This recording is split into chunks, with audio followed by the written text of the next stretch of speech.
Hi, I'm Jason Houck, lead pastor of Mission Community Church. We are a church that's all about helping people meet, know, and follow Jesus. And so no matter where you are in that pursuit, we would love to come alongside you and help you on that journey. We're also a church that preaches from the Bible. So I hope and pray that today's video message encourages you, comforts you, perhaps even challenges you as we all strive to follow after our Lord and Savior, Jesus Christ. Have a great day. Once again, just welcome. We're glad to see you here this morning. If you're a guest with us today, my name is Jason. I'm the pastor here at Mission Community Church, this community of faith that meets here at Eastward Elementary School on Sunday mornings. Whether it's your first time with us, whether you've been here for 2 years as we've gathering, maybe you're tuning in online, who knows?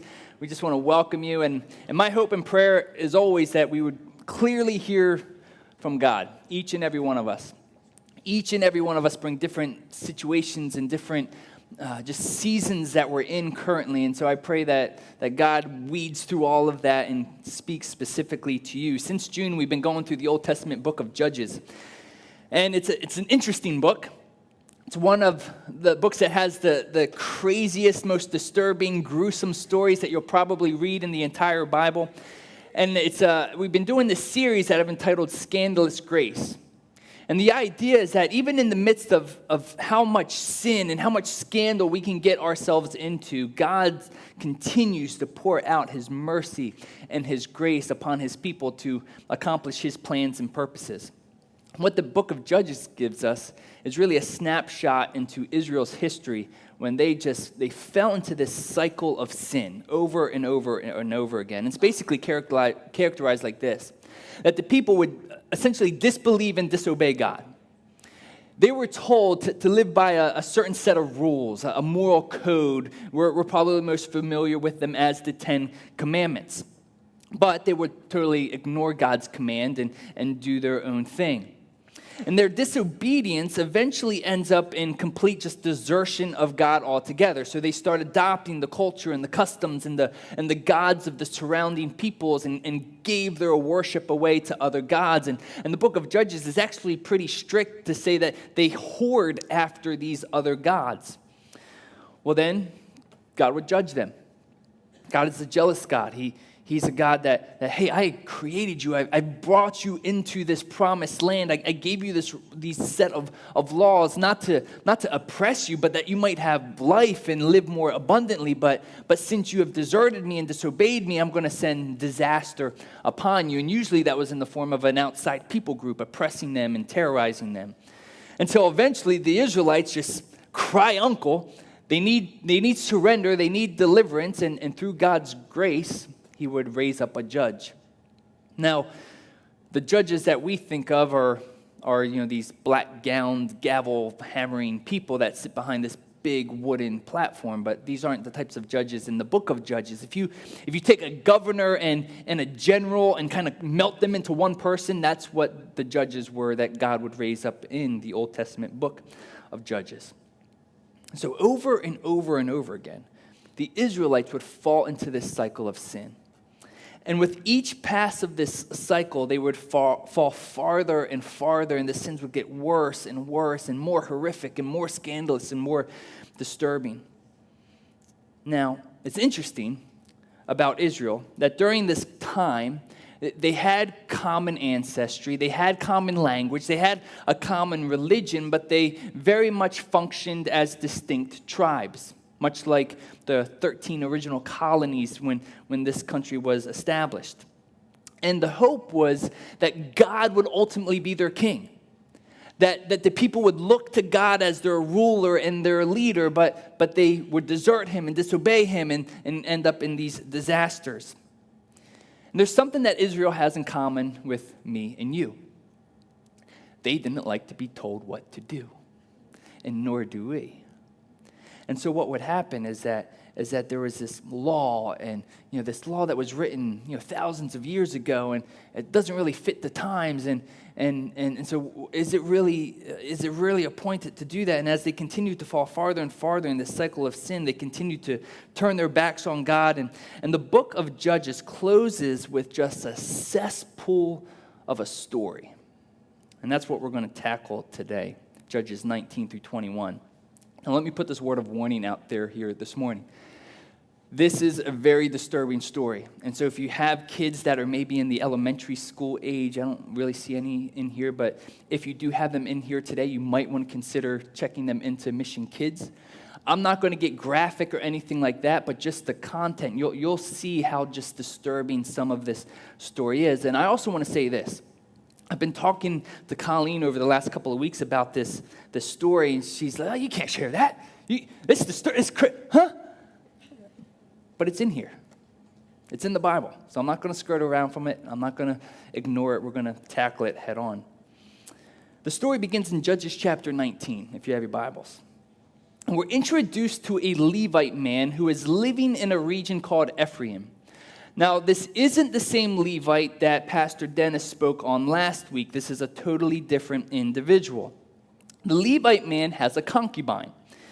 And a concubine, think of it this way. It's kind of like a second-hand wife, mistress, fill in the blank.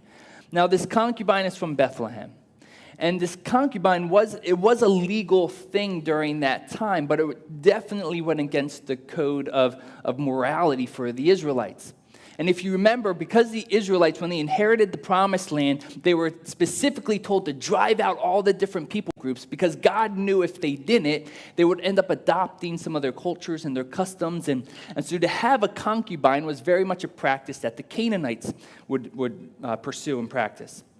So you have this Levite from Ephraim that has this concubine who lives in Bethlehem.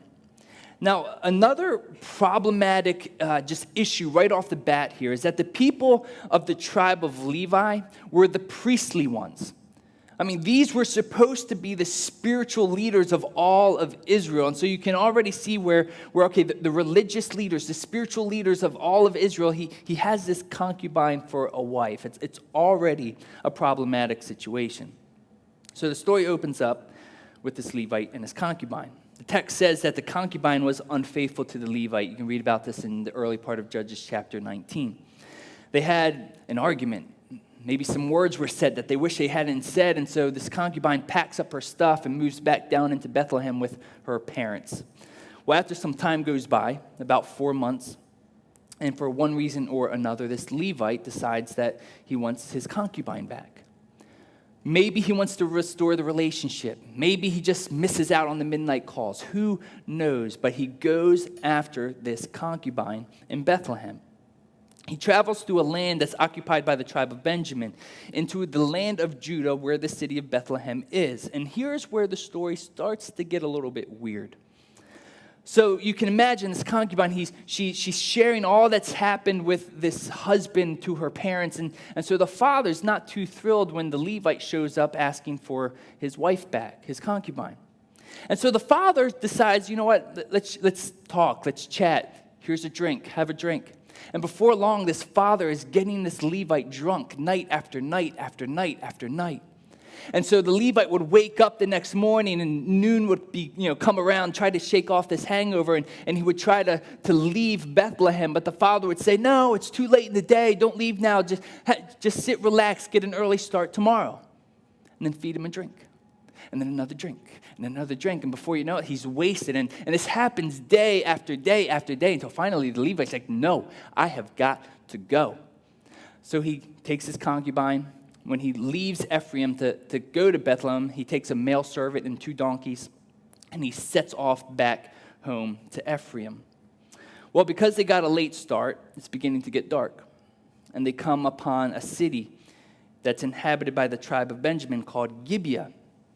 Now, in those days, what would happen in your travels is you were supposed to try to find the town square, the city center.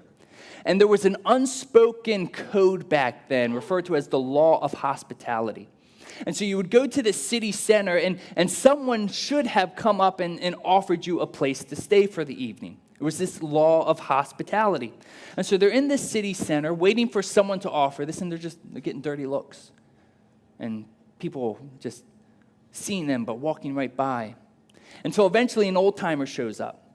Old-timer happens to also be from Ephraim. And so the Levite and the old timer, they hit it off, and this old timer says, hey, come back to my house and stay the night. So we have an old timer from Ephraim who is now living in Gibeah, a Levite from Ephraim, a concubine from Bethlehem, a male servant, and 2 donkeys. You still with me? Here we go. This is where the story gets weird and disturbing. So they go to this old timer's house. They're sitting around the table, drinking, eating, being merry. And then all of a sudden, a mob of people show up and surround the house, start banging on the doors. Bring out the man who came into your house that we may know him. Now, this isn't the type of just shooting in the breeze, hey, I want to get to know you as an individual. This is a little bit more disturbing. If you actually read this verse in the New International Version of the Bible, it's translated this way: bring out the man who came to your house so that we can have sex with him. To clarify this even further, this isn't so much an act of gratification as it is an act of humiliation. You see, in those days, a Canaanite man would often do this. He would rape another man to show dominance over that person and to send a message to the world. Hey, if you're not a Canaanite, if you're not one of us, then don't even come near us. We're only going to accept our people. And so this wasn't an act of gratification. This was an act of humiliation to send a message to all of Israel. Hey, if you are not from our town, if you are not from our city, don't even bother coming by. Does any of this sound familiar? So the old timer runs outside and attempts to calm this angry mob. No, my brothers, do not act so wickedly. Since this man has come into my house, do not do this vile thing. So he's out there trying to keep the peace. He's trying to distract the mob from having their way. Hey, this man is my guest. I'm extending this law of hospitality. Don't do this wicked thing. And the next thing that this old timer says is just troubling. It says, behold, here are my virgin and the Levite's concubine. Let me bring them out, violate them, and do with them what seems good to you. Horrible. It's horrible. The text continues. But the mob would not listen to him. So the Levite seized his concubine and made her go out to them. And they raped her and abused her that night until the morning. The next morning, the Levite wakes up, walks to the front door, opens the door, and finds his concubine just dead on the doorstep. He takes her lifeless, battered body, drapes it over one of his donkeys, calls his male servant, and sets off back home towards Ephraim. And with each passing step, with each sound of the hoof, his anger just continues to swell and boil up inside of him. I mean, the law of hospitality was broken. My concubine was violated. I nearly escaped with my life. And just when you think the story can't get any more gruesome, could it? Just when you think that the people of Israel couldn't hit a lower point in their cesspool of sin, upon arriving at his home, the Levite takes a knife, and the text says, and taking hold of his concubine, he divided her limb by limb and sent her throughout all the territory of Israel. I mean, this is like a Quentin Tarantino movie. You've got packages showing up on doorsteps with body parts and notes saying, I'm going to get my vengeance. Revenge is coming. I mean, just think about this all-time low that Israel has hit. Let's even just think about the Levite for a moment. So he's enraged, he's furious, he divides his own concubine, sends body parts out to all of Israel, but he conveniently leaves out that he's the one that offered her to the mob to begin with. She's just a woman, right? Disturbing. You may be thinking to yourself, good night, Jason. Really? Like, do we have to talk about this today? You may be visiting today. Is this what church is like? I know, it's a horrible, gruesome, disturbing story. I'm going to show you how we are just as capable of doing the same thing in our culture today. So the different tribes of Israel, they all receive this body part, and the leaders of these tribes come together and they scheme up a way of demanding justice. Something's going to be done for this great sin. And as Judges chapter 20 comes to an end, an army is formed by combining all different men from these various tribes of Israel, 400,000 men to be exact, and they set march against the tribe of Benjamin to this city of Gibeah where this grave sin had occurred. They're going to bring justice upon these perpetrators. Well, Benjamin also received the body part. And so they know that, hey, trouble's coming. And so they develop an army themselves to defend themselves. And no, we're not going to let you come in. This is our people. We're going to try them by our laws. We're going to handle it within our own community, our own culture. And before you know it, the people are at war with one another. Now, have you picked up on the fact that this isn't happening from an outside people group? This is all happening internally within the people of God, within the people of Israel. So the Canaanites aren't oppressing them, the Philistines aren't oppressing them, the Moabites, the Ammonites, all of these different people groups that we've talked about the last couple of weeks, they're not oppressing them. This is all internal. This is all Israel. So this army shows up outside the city of Gibeah, and Gibeah is unwilling to hand over these perpetrators. And they go to war. And Benjamin's able to hold their own for a little bit. They deal some deadly blows to the army of Israel, but then Judges chapter 20 ends like this. And the men of Israel turned back against the people of Benjamin and struck them with the edge of the sword, the city, the men, and the beasts, and all that they found. And all the towns that they found, they set on fire. So Benjamin just becomes a wasteland. A smoldering, stinking wasteland. And as we come to the last chapter in the book of Judges, Judges chapter 21, it doesn't get much better. Just when you, again, continue to think it can't get any worse. In fact, it's more the same as the people continue to do what's right in their own eyes. So to summarize chapter 21, the people of Israel begin to feel resentment that they just about wiped Benjamin from the face of the planet. And because of their disgust with what had happened, they made this vow that they would not give their daughters away to Benjaminites in marriage. So how are they going to repopulate themselves? We just almost completely wiped them off the face of the earth. And so they begin to have a meeting. Hey, were there any representatives from Israel that didn't show up? Were any tribes non-committal when we were forming this army to bring justice upon Benjamin? And so the congregation, it says that there was this tribe in a town called Jabesh Gilead that they didn't send any soldiers. And so what Israel does is they send 12,000 of their best men to this town of Jabesh Gilead to wipe out all the people, but to kidnap for themselves 400 virgins. So listen to this.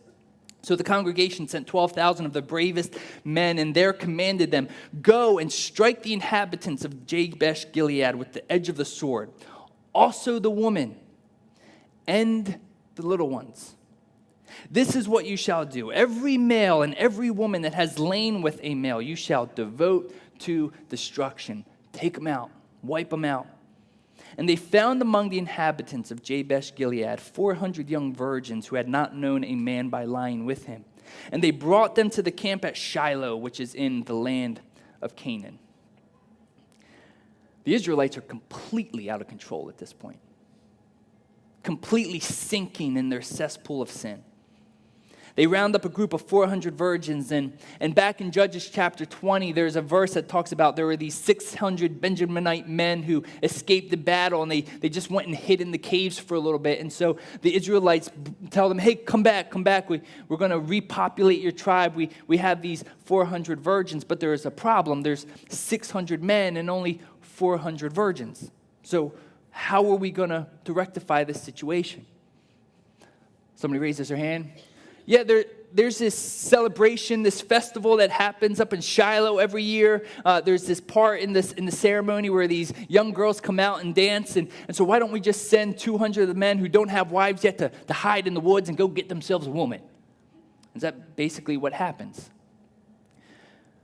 So these Benjamite men, all 600 of them, find a girl, throw them over their shoulder, walk back down to Gibeah to repopulate their city. And so the rest of Israel returns to their tribe and their families, and the book of Judges ends like this. In those days, there was no king in Israel. Everyone did what was right in his own eye. End of story. That's it. What? Seriously? That's how it ends? To put it a different way, and in a way that might help relate to us today, there was no absolute moral consensus, so that people followed their own relative moral compass. There was nothing or no one to say, hey, this is how you ought to live. These are the rules that you need to keep. This is the law that you need to follow. Instead, everyone did what was right in their own eyes. So stay with me for a minute. Even when you look back over this story, you can look how, if you take these stories in isolation, how you can objectively see, okay, yeah, they were doing what was right in their own eyes. I mean, you look at the concubine and the concubine's father. He was just trying to protect his daughter, and so getting the Levite drunk night after night after night so he wouldn't take her away. And then the Levite thinking to himself, well, woman, if your dad wasn't getting me drunk every night and we headed home when we were supposed to, we wouldn't have stopped at this town, and I wouldn't have had to hand you over to these angry mob. And then you have all of Israel seeing what was right in their own minds. They're demanding justice for the sin that's all happening because of this tribe of Benjamin. And then you have Benjamin, who they thought they were doing what was right. I mean, these are our people. We don't need to let anybody in our town. This is our town. We're doing what's right here. And then you have the Benjaminites who are nearly wiped off the face of the earth. Israel's thinking it was right to kidnap 400 virgin women for these 600 Benjamite men. Everybody's doing what is right in their own eyes. You see, when you look at each of these instances in isolation, you can see how they're doing this. I mean, they thought what they were doing was right. There was their relative moral compass, but when you step back and you look at all of it from above, when you take the 30,000-foot look at it all, it's nothing more than just pure chaos. This cesspool of sin as a result of no absolute moral consensus, no God that they were following. Which leads me to why we're talking about this today. You have a little bit of that in you, and I have a little bit of that in me. And we all have a little bit of that in us. You see, we all been desensitized to this American dream. It goes like this cesspool of ideology that goes, I'm going to do what I want, when I want, with whom I want. Right? I'm just going to do what I want, when I want, with whom I want. But because we're Americans and because we're a little bit more civilized, we put this little caveat on the end of it. As long as it doesn't hurt anybody. So I'm going to do what I want, when I want, with whom I want, as long as it doesn't hurt anybody. I mean, I'm managing my life and my family the way I think is right. You manage your life and your family the way you think is right. And as long as I don't tell you what to do and you don't tell me what to do and everybody's okay, we just continue to do what we want, when we want, with whom we want, as long as it doesn't hurt anybody. Well, when there's no absolute moral consensus, there's people running around following their own relative moral compass. As I've read through this story in Judges the last several weeks, I just found myself getting sick to my stomach. Like, are people really capable of doing this? Of doing something like this? Something so horrific. And again, even when I would tell Colleen about, hey, this is how we're wrapping up our study in Judges, it's like, really? Like, that's how this is going to end? As I've sat up late over the past week, watching news story after news story after news story about what happened in Charlottesville, Virginia just a week ago, I found myself getting that same feeling of sickness in the pit of my stomach. Only this time, I'm not reading words on a page of events that happened thousands of years ago. I'm seeing with my own eyes. I'm hearing with my own ears the events that happened just a few days ago. Everyone's doing what is right in their own eyes. And as a result, one woman loses her life, Heather Heyer. The setting back of race relations by decades. Let me take a moment and address what's going on in our country today. And I didn't plan this way. And this is how God uses series like this and to point out what's going on in our culture today. I would say that it would be an official position of our church. It would be official position of me as a pastor and really just me as an individual follower of Jesus Christ. That white supremacy and everything alt-right is absolutely incompatible with the gospel of Jesus Christ. It's absolutely incompatible with our community of faith and should be absolutely incompatible with our country. It is deplorable. It is egregious. It is evil. It is wicked. And you cannot attach the name of Jesus Christ to something like that. That's not a political statement. That's a statement that's based on a biblical worldview in which every single human has the fingerprints of God upon them. Whether you're a man, whether you're a woman, whether you're a child, whether you are a Christian or not, whether you have a different sexual orientation, every single human is made in the image and likeness of God, and every single human has equal value in His sight. And that's why we would take a position like this. We are endowed with inalienable rights by our Creator. We, as a nation, have completely disbelieved and disobeyed God. And we find ourselves in our own disaster right now. Now, I'm not calling us out individually, but we are very much in the midst of a disaster because of some of the positions that we're taking. And it makes me even more sick to my stomach that we use an event like last week to continue to politically posture ourselves. Well, this is why the right is wrong. This is why the left is wrong. Someone is dead because we can't get past the color of a skin. When Jesus came to do away with all of that, that there is one church, there is one body unified by one Spirit. That when if you're racist in any type of way, when you show up to heaven, you are going to be disappointed. The nations are here. We're doing what is right in our own eyes, and therefore we are in ourselves a disaster. I don't believe a person can heal us. I don't believe a political party can heal us. I don't believe the President of the United States can heal us. And the reason why I believe this is because what's happening in our country when it comes to politics, when it comes to race relations, when it comes to even global issues that we're going through today, is that there is a spiritual demonic undercurrent that's happening. It's satanic. It's from the pit of hell. When there's no absolute moral consensus, everyone follows their own moral compass. So you have a whack job in North Korea that's ready to blow up the world. You have al-Assad in Syria that's ready to wreak havoc. You have Putin in Russia. You have all the internal stuff that's happening in the United States of America. And so what do? Who do we trust? Where's our hope? Who can we turn to? Listen, even though the book of Judges ends so abruptly and ends so disturbingly, there's another book that begins right at the time that the book of Judges ends. In fact, when the author gets to about Judges chapter 17, the book of Ruth chapter 1 is beginning to take place. And with Judges ending, everyone doing right in their own eyes, listen to how the book of Ruth ends. The book of Ruth ends with Boaz fathered Obed.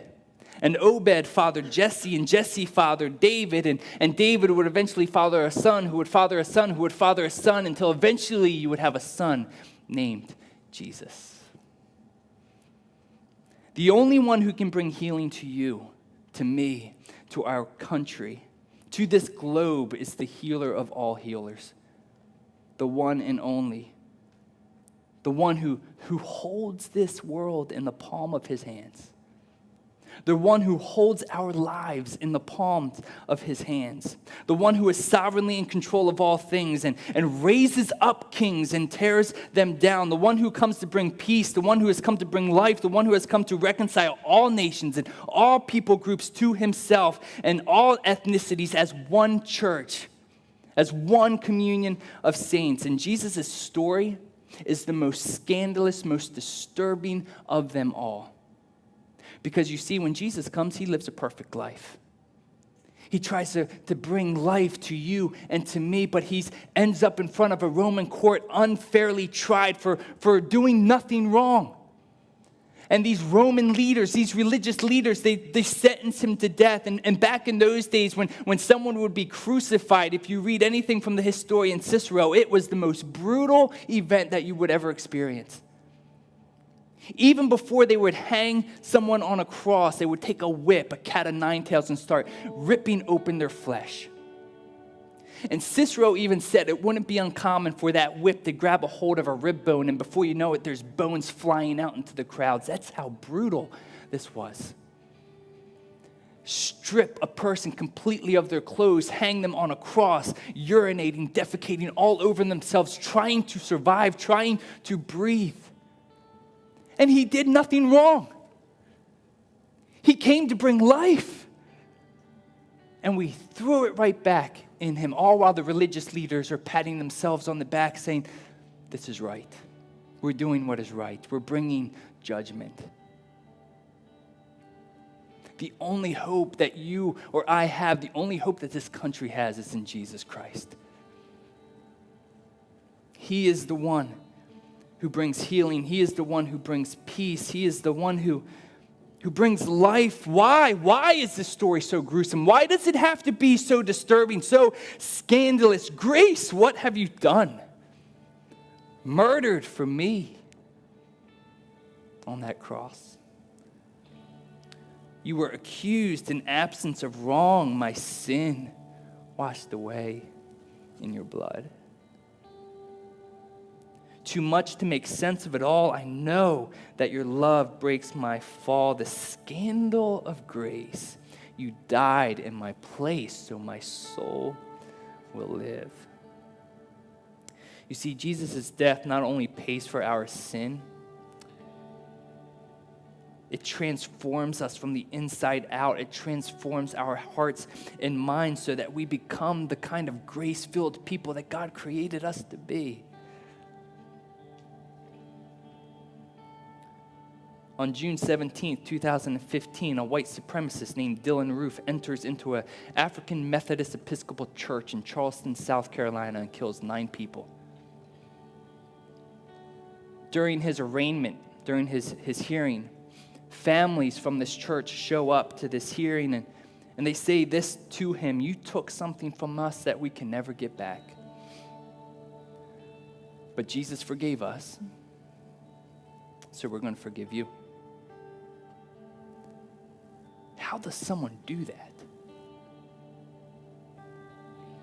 Even if you believe in some sort of just higher being, some sort of greater force, how does someone get to that point and is able to do that? What gives somebody the power to do, in our own relative moral compasses, to come to that conclusion? I mean, they're right smack dab in the middle of their own cesspool of sin. The scandal of grace, you died in my place, so my soul will live. Oh, to be like you. To give all I have just to know you. The scandal of grace, you died in my place. Jesus, there's no one beside you. You forever the hope of my heart. This is what the book of Judges is all about. It's not about how disturbing the stories are. It's about how gracious God is over and above our sin. That he continues to work through his people to provide a way for life, a way for grace. There's only one person who can truly deliver you from the disaster that you find yourself in. His name is Jesus. Do you know him? Do you want to know him? Have you placed your faith and trust in him?